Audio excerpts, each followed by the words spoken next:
আসসালামু আলাইকুম এভরিওয়ান। আপনারা সবাই কেমন আছেন? আশা করি আল্লাহর অশেষ রহমতে খুব ভালো আছেন। আমিও আলহামদুলিল্লাহ ভালো আছি।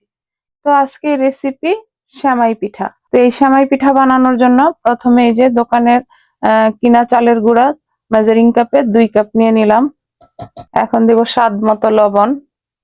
আজকের এই রেসিপিটা একেবারে সহজ বানানো, খাইতে অসম্ভব টেস্টি। তো প্লিজ আমার ভাই বোনেরা, যদি আপনাদের কাছে একটু ভালো লাগে তাহলে আমার চ্যানেলটাকে সাবস্ক্রাইব করবেন, লাইক করবেন, শেয়ার করবেন এবং কমেন্টস করবেন। এখন দিব আমি এই যে 1 চামচ রান্নার তেল। এখন এই যে এগুলোই একসাথে ভালোভাবে একটু মিশাই নিব। মিশানো হয়ে গেল। এখন এই যে গরম পানি দিয়ে এই চালটাকে আমি মেখে নিব। একেবারে গরম, এটা কিন্তু কুসুম গরম না, বলক দেওয়া পানি। এই যে দিয়ে একটু একটু দিব আর মাখাবো। এখন হাত দিয়ে মেখে নিব। যে সেমাই পিঠার জন্য আমি ডোটা রেডি করে নিলাম। দেখেন একেবারে সফট। এখন এটা সাইডে রেখে পিঠাগুলা বানাই নিব। এই যে সেমাই পিঠা বানানোর জন্য এই যে এরকম একটা সেমাই মেকার নিয়ে নিলাম। এখন এই যে লাগাই দিলাম। আর এই যে এখন সেমাই পিঠা বানানোর জন্য এই ডোটা নিয়ে নিলাম। এখন এখানে দিয়ে দিব বিসমিল্লাহির রহমানির রহিম। দিয়ে এই যে প্রথমে এটাকে লাগাই নিব। একেবারে সহজ আজকের পিঠা বানানো। আর এই পিঠাগুলো বানাবো আমি এই যে ইডলি যে মেকার আছে সেটার উপরে। এই যে পিঠাটা বানানো শুরু করে দিলাম। একেবারে সহজ, তাই না? এই যে বানাই নিলাম একটা। আবার এখানেও এইভাবেই। এই শীতের মৌসুমে আমরা পিঠা খাবো না সেটা কি হয়, তাই না?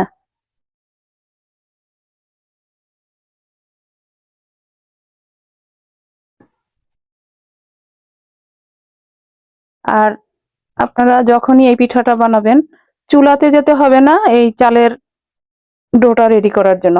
আমার রেসিপিটা ফলো করে এইভাবে বানাই নেবেন।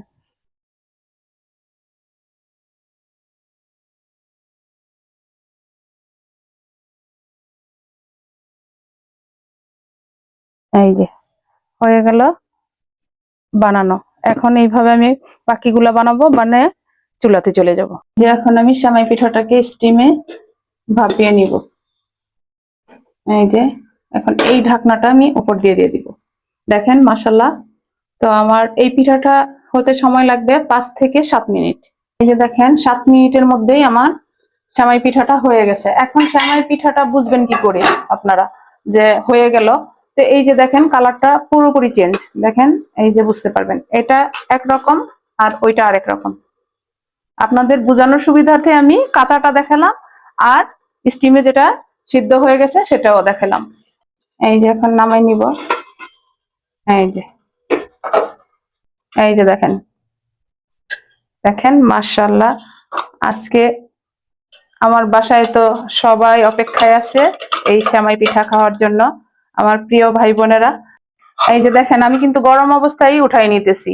আমার রেসিপিটা ফলো করে বানাবেন, এইভাবে গরম অবস্থায় আপনারা পিঠাগুলা উঠাই নিতে পারবেন। আর দেখেন পিঠাগুলা কেমন হয়েছে। তো এখন আমি বাকিগুলা বানাই তারপর আমি আবার সার্ভ করবো, আপনাদের সাথে শেয়ার করব।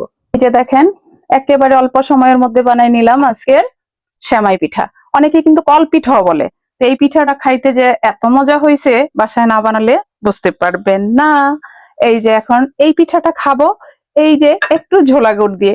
আমরা কিন্তু বেশি দিয়ে সার্ভ করতে পারি না, কেননা আমাদের কাছে এই গুড় নাই, অল্প ছিল সেটাই শেয়ার করলাম। তো যাই হোক আমি একটা পিঠা আপনাদেরকে দেখাই। দেখেন কত সফট। এই যে দেখেন মাশাআল্লাহ। তো এইখানে এটা রেখে এটা দিয়ে একটু ডিপ করে খেয়ে দেখি কেমন হইলো। বিসমিল্লাহির রহমানির রহিম। উম যার কাছে যেটা না আছে সেটা কেমন হয় বলেন তো? আমাদের কাছে কিন্তু এই গুড় পাওয়া যায় না। যাও একটু পেয়েছি সেটা দিয়ে খেতে মজাই আলাদা। তো যাই হোক আজকে আমার এই শীতের মৌসুমের একেবারে অল্প সময়ের মধ্যে পিঠা বানানোর রেসিপিটা হলো সেমাই পিঠা। তো আজকে আমি সেমাই পিঠা বানাই নিলাম, আপনাদের কাছ থেকে বিদায় নিব, আবার নতুন কোনো রেসিপি নিয়ে আসবো। আল্লাহ হাফেজ।